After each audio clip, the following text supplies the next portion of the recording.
我能夠諗到最好嘅分手方式就係兩個人將說話講清楚，然後彼此講一聲珍重，明明白白咁分開，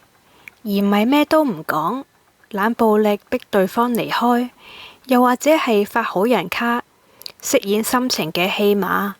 令對方感到愧疚同不安。兩個真正愛過嘅人唔應該用咁難堪嘅方式潦草收場。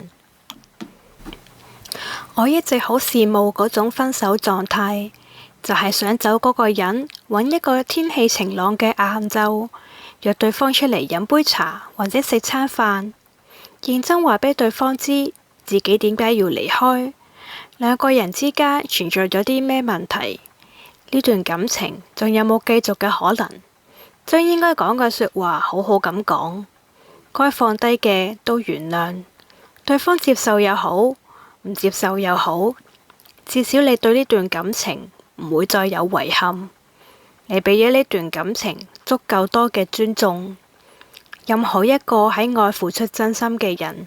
都值得一個體面嘅告別。